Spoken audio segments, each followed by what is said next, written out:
السلام عليكم متتبعين جارة الخشب ديهاج، مرحبا بكم في فيديو جديد. الحمد لله اليوم كملنا هذا الصالون هذا اللي خدمناه بالنوايي والشان طبيعيين، بقاو ناتشرال في اللون ديالهم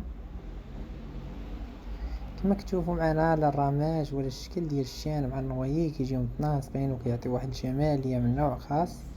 وكما كنقول لكم ديما انا من العشاق ديال الخشب ديال الشان، فاش جا مع النوايي وبقاو ناتشرال بجوج مفيرنين على اللون طبيعي ديالهم، عطا واحد الجماليه خاصه الصراحه لهذا الصالون هذا. وكنبغي نشكر هذا الزبون اللي صراحه حتى هو من الناس اللي كيعشقوا الخشب ديال الشان والنوايي وناسقينهم بحال هكا، جاو مزيانين بزاف.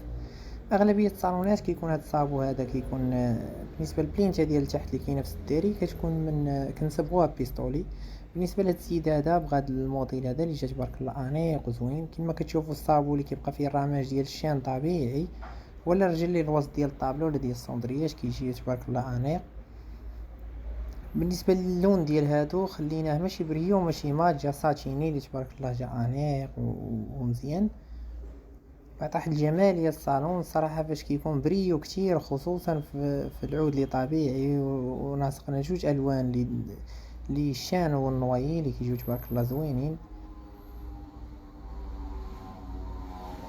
كما كتشوفوا في الصالون تبارك الله الفينيسيون اللي كنديروا مجهود كبير وكبير بزاف باش يجي داكشي مزيان ومخدوم.